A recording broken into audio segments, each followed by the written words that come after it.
Hey guys, this is Anthony Morganti from anthonymorganti.com, and this is episode 5 of Learn Adobe Photoshop Elements 11 and 12. And I have to apologize, it took me so long to get this episode out.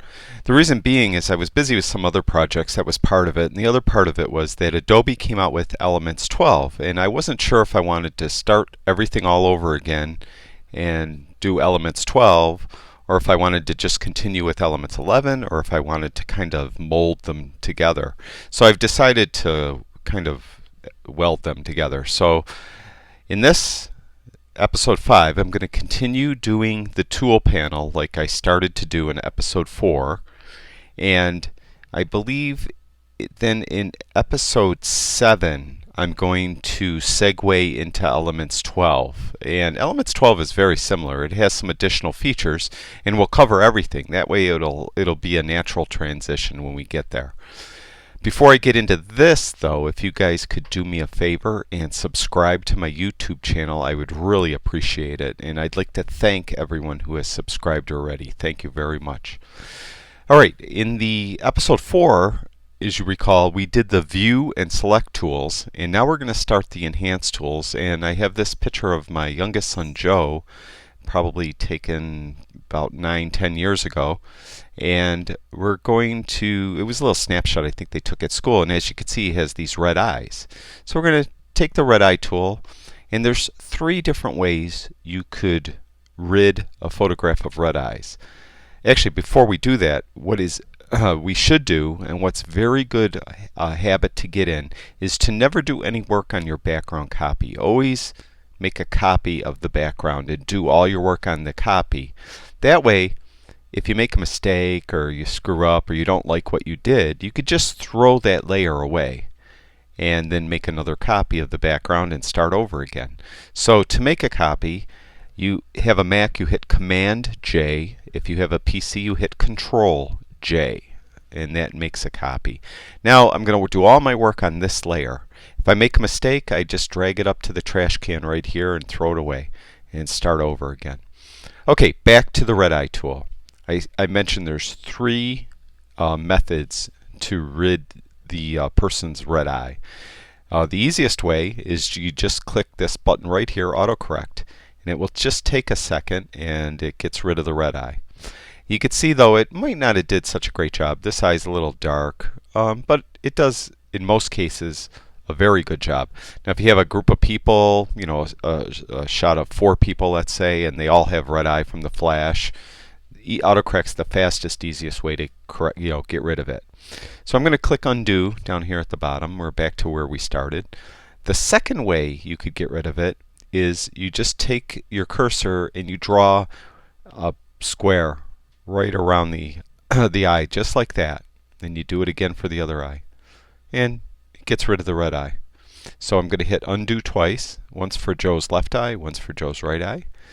And the third way, it's a little trickier, is you just take the cursor, the crosshairs, and put it right in the middle of the pupil that's red, and click once, and it will get rid of the red eye. Now, these sliders here, you're going to find that sometimes these sliders are very touchy. Sometimes they don't seem to do anything. This specific picture I've been practicing before I started the video, they don't seem to do anything. The pupil radius is, if you find, let's say you did autocorrect and the black area that it created was too big or too little, you could adjust the radius, undo your change, and then autocorrect. If it's too dark or too light, you could adjust this darken slider.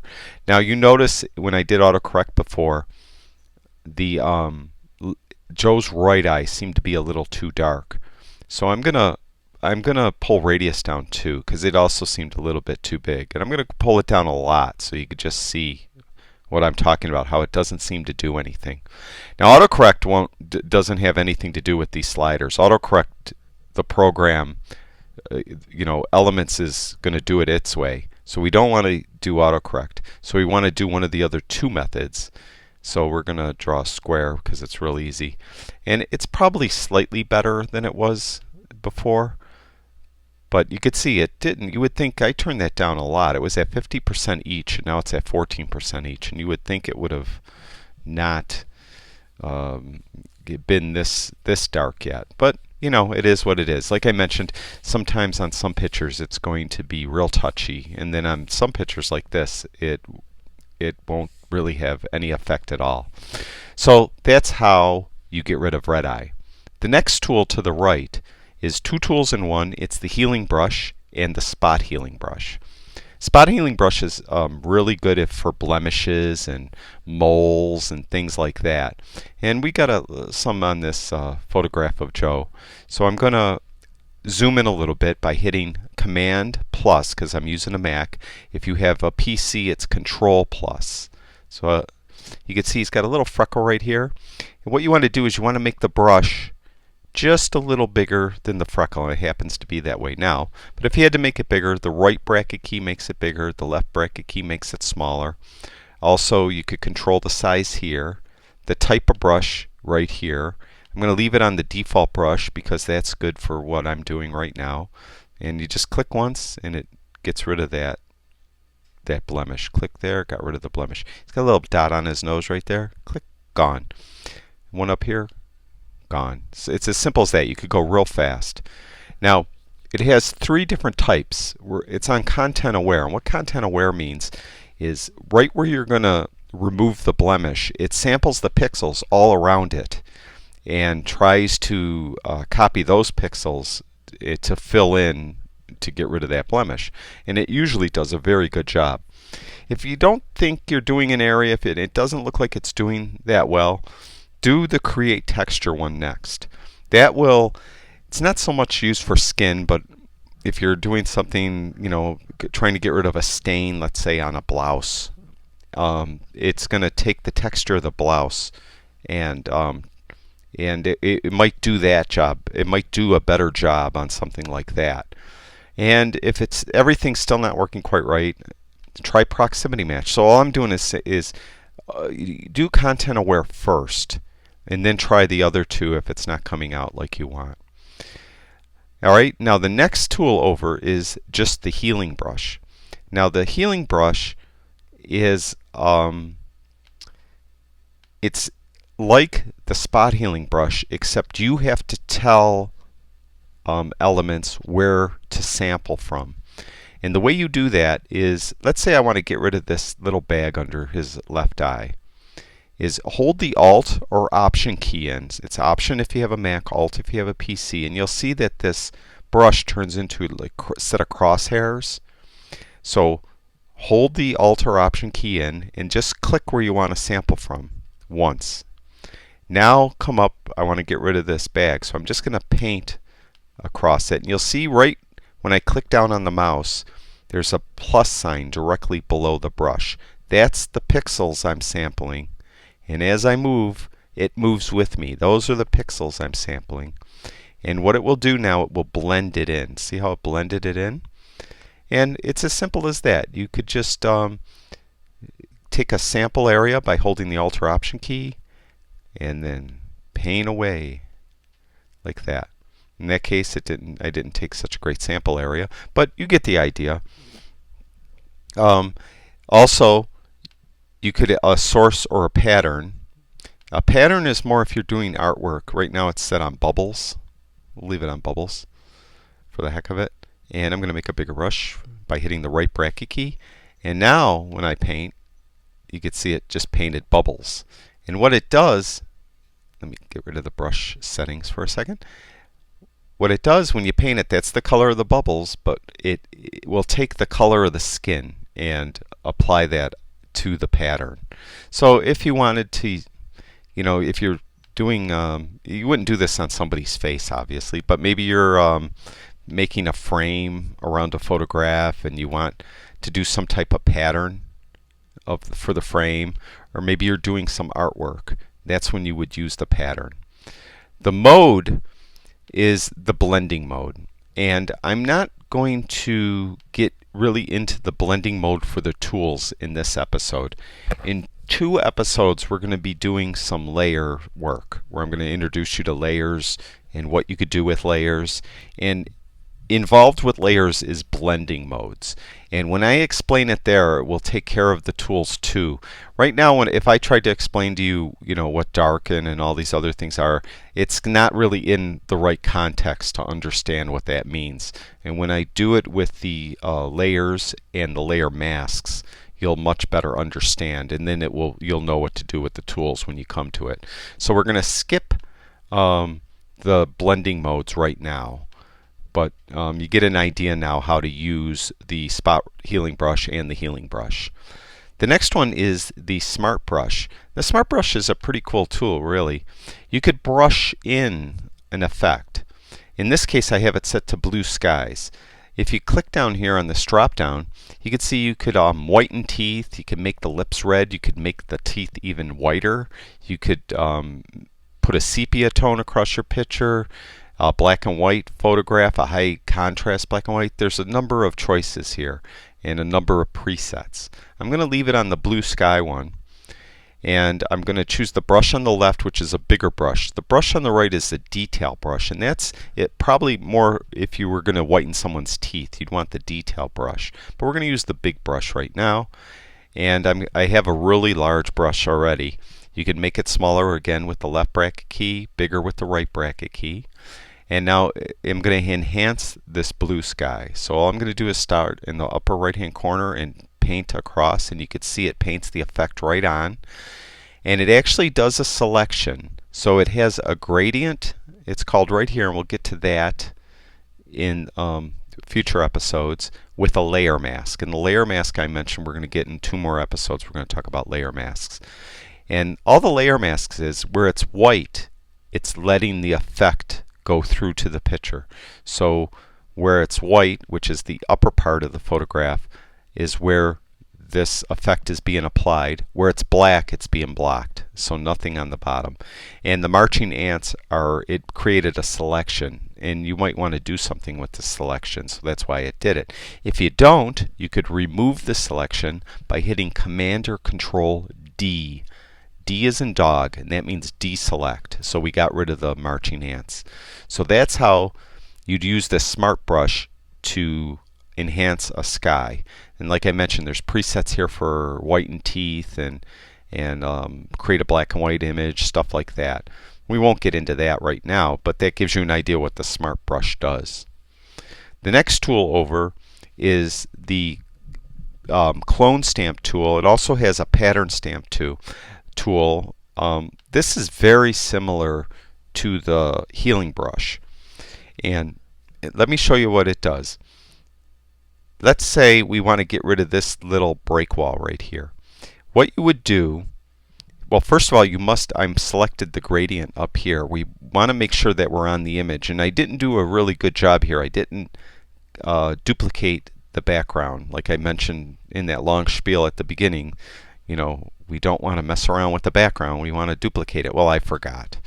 Well, hit Command or Control J, and I just made up for a mistake. So there it is right there. Now what we want to do is, let's say we want to get rid of this little break wall right here. Make sure we're on the layer where we want to do the work on, and I am right now. And again, you hold the Alt or Option key in, and you see how it turns into that crosshair again. And I'm going to sample an area right there. And now simply you just paint away that break wall. Okay? Now it's got, I didn't pick a great area again, but you'd have to work with it a little bit. You don't want to pick an area and do a big, large, expansive spot, because you'd get repetitive patterns. So if I was, going to take out this cloud, and I sampled over here, and I just kept going, then I went over here, it would just keep repeating the same pattern, and we don't want that. So you'd sample a lot. So you'd hold the Alt key in, or the Option key if you have a Mac, and you click down, and you could just, sample different areas. And you could even sample way over here, and then come up here and paint it away up there. So you get the idea of what we're doing here. Okay, so that's very similar to the healing brush, and we could erase basically part of the picture. And similarly, the pattern stamp tool does the same thing. I'm going to leave it on the bubbles again, and if you wanted to just paint in bubbles for some reason, or any of these preset patterns that are in here. This drop down here gives you more patterns, nature patterns, rock patterns, goes on and on. So if you, like I mentioned, you probably wouldn't be doing this for a photograph. Maybe you want to try to put some kind of silly border in there or something like that, but I don't know. But you'd probably do this more for some type of artwork, which I'm not an artist and I'm horrible at it. So I just give you an idea what the tool does. If you are an artist and you're watching this, I apologize because I am not very artistically inclined as far as creating things without a camera. So that's that. That's the clone stamp and the pattern stamp tool. I'm going to undo all these things I put on there. Okay, the next one is the 3 tools in one. You're going to have a blur tool, a sharpen tool, and a smudge tool. And these I would use sparingly. You would think that they're awesome. Wow, we could sharpen the picture. It's okay, but it doesn't do a super great job. We're going to start on sharpen. Well, I shouldn't say it doesn't do a super great job. On some photographs you'll find it will do a really good job. On some it's not going to do such a good job. Way you work on it, you simply on the sharpen tool is you pick the size of your brush and the strength, and you usually don't want to go too high. You could paint this on in layers. So I'm going to go to 20%, and I'm on the layer I want to work on, and I'm going to sharpen Joe's eyes. So I'm going to come down just a little bit, and I'm just going to paint the effect on his eyes. And I doubt you're really going to see anything because this is a scan of an old photograph we had in a photo album from when he was in first grade, I think. So it's now I'm applying like a 20% strength, but if I do it a second time, that's 40%. Do it a third time, that's 60%. So you understand you could just paint it on in layers, and you could go on stronger and stronger. And you actually probably can see his eyes getting a little bit crisper, a little more sharp in his eyebrows, a little more sharp. And let's pick a spot like right here on his nose. Do once, twice. You're kind of seeing it. It doesn't actually look very good because, as I mentioned, it's not a great image. See how it's sharpened? You can see it's got this kind of weird pattern to it. But that's the sharpen tool. I